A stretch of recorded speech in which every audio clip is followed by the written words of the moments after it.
Two American soldiers killed this morning in eastern Afghanistan.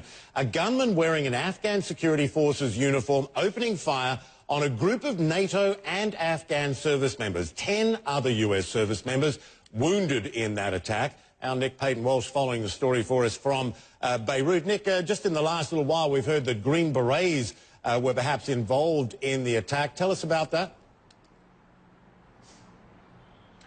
We are getting more details around this attack, Michael. Green Berets involved, not clear if they were amongst the dead or injured here, but this is at a joint base which they were using, along it seems with other US type of troop and Afghan soldiers and perhaps police as well. We understand from Afghan officials that this one shooter, not clear if he actually was Afghan security forces or not, he leapt on the back of a truck and used the heavy machine gun to make this particular attack, as you say, that left 10 Americans injured and 2 dead. This is a joint patrol base in the area known as Wardak, which is to the sort of southwest of the capital, Kabul, a vital area. Most importantly, though, the timing here. This is on a day in which President Hamid Karzai had asked that all US special forces be removed from that province after allegations that a militia loyal to them was involved in the murder of a young man there. Vital timing, Michael, and a terrible incident.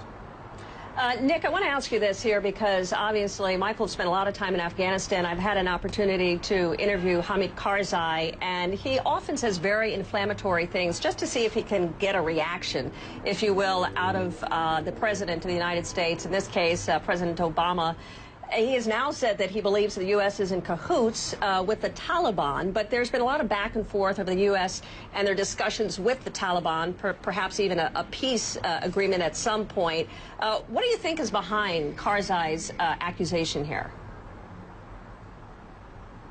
Let's put those comments in context. He said that a recent bombing in Kabul was perhaps the result of US Taliban collusion, that the US is somehow trying to foment violence with the insurgents to give a reason to have a more permanent military presence in the country. Dismissed out of hand by NATO, of course, and I'm sure many Afghans will consider that to be highly unlikely. But it was made on the first visit of Chuck Hagel, the new Secretary of Defense, to Kabul, alongside the new ISAF commander, General Dunford. So couldn't really have picked a worse time to make that kind of suggestion. And I think many are seeing him as playing to a domestic audience. Certainly, he's got a lot of challenges ahead in the months ahead.